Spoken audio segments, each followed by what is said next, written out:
Four umpires moved swiftly toward Shohei Ohtani in the 8th inning. Not to congratulate him. Not to discuss a call. But to surround him, completely, and begin inspecting every inch of his uniform, his gloves, his cap, and his hands. One by one. Methodically. Under the stadium lights, with every camera in the building pointed directly at him. What had just happened? What had Ohtani done in those final moments of the 8th inning that forced four umpires to stop the game, encircle the most famous baseball player on the planet, and conduct a full inspection on the field, in front of the entire world?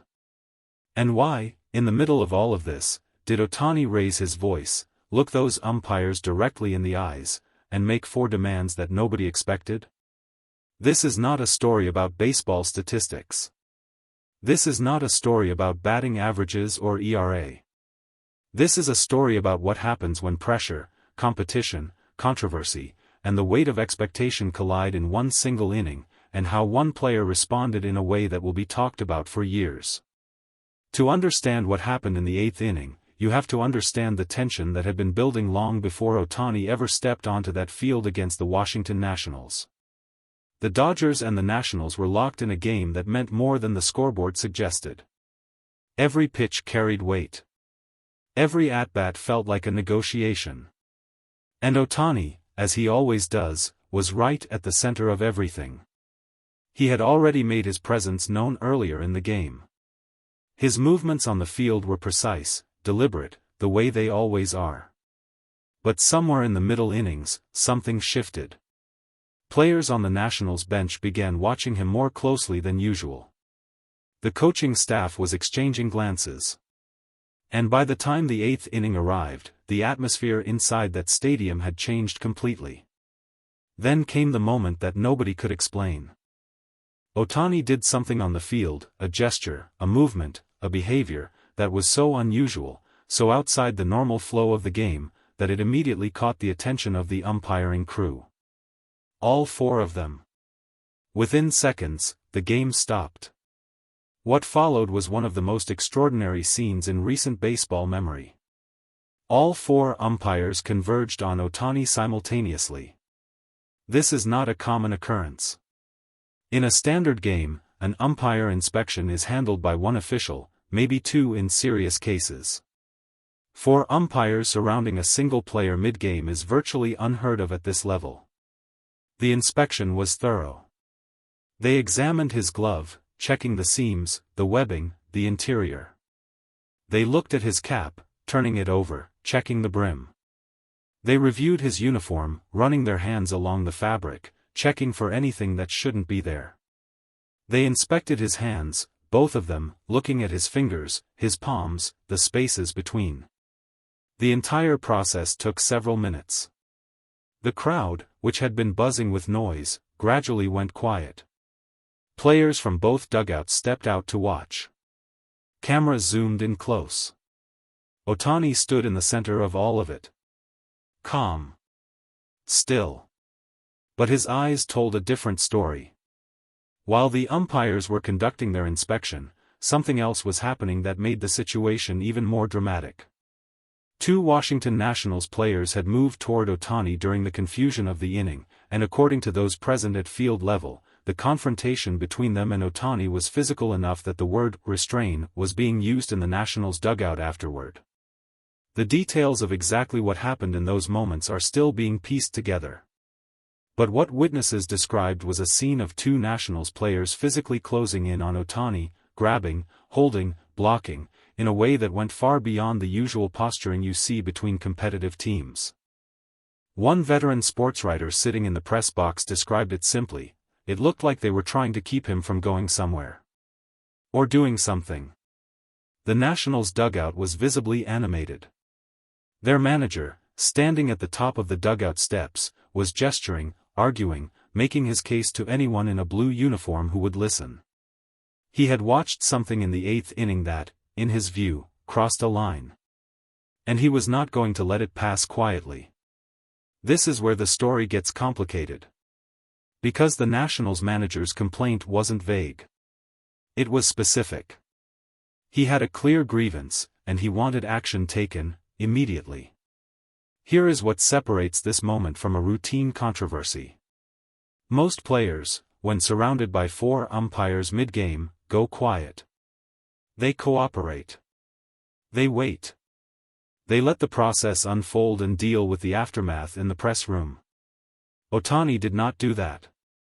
According to multiple sources close to the field during the 8th inning, Ohtani, while fully cooperating with the physical inspection, made 4 distinct demands of the umpiring crew. Not requests. Demands. The first was that the inspection be conducted fairly and that the same standard be applied to the opposing players as well. The second was that the specific rule being cited be clearly identified to him, in that moment, so he understood exactly what he was being accused of violating. The third was that his interpreter be present for the full process, not standing nearby, but directly involved, so that nothing was lost in communication at a moment this significant. The fourth demand was perhaps the most striking.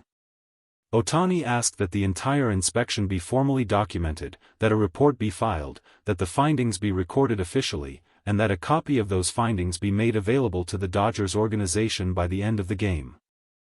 These were not the demands of a player caught doing something wrong. These were the demands of a player who knew exactly what his rights were, who understood the significance of the moment, and who was determined that whatever happened next would be handled with complete transparency. This is a side of Ohtani that casual fans rarely see. The home runs are visible. The strikeouts are dramatic. But this quiet, controlled assertion of his rights in one of the most pressurized moments imaginable, this is what separates him from almost everyone else playing the game today. The Nationals manager was not backing down.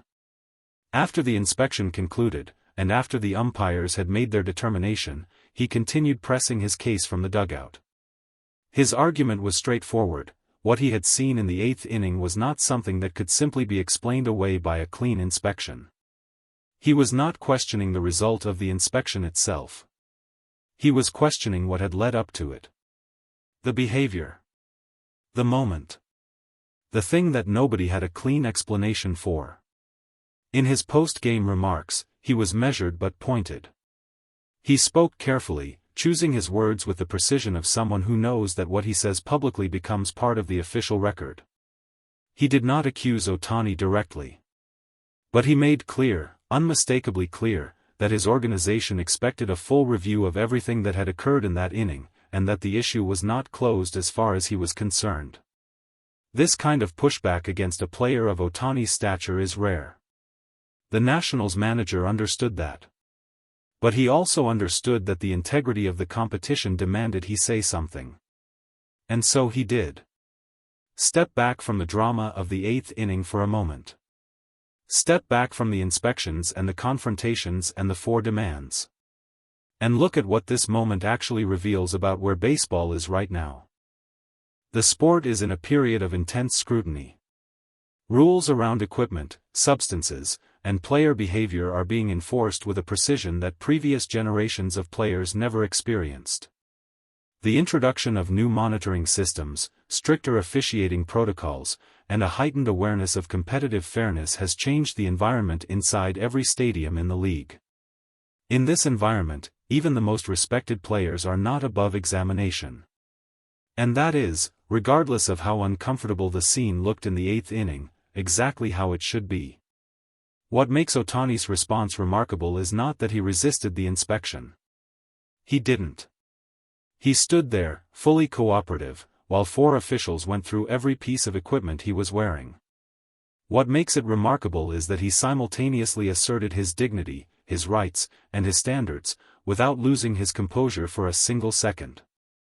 The 2 Nationals players who physically confronted him during the chaos of that inning have since said very little publicly. The incident between them and Ohtani remains one of the less clearly documented parts of an already confusing sequence of events. But those who were watching from close range say it was tense in a way that went beyond normal competitive intensity. The question now is not what happened in the 8th inning.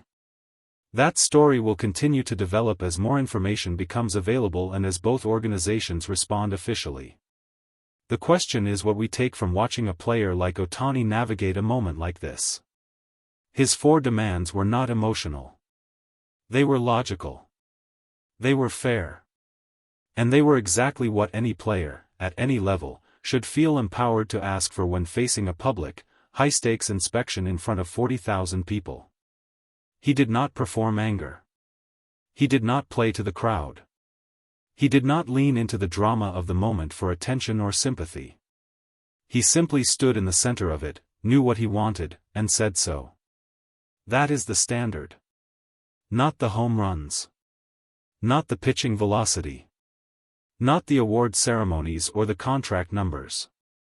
The standard is this: when the pressure is at its highest, and the cameras are closest, and 4 umpires are standing in a circle around you, who are you? Shohei Ohtani answered that question in the 8th inning at Nationals Park. The rest of the league is still processing the answer.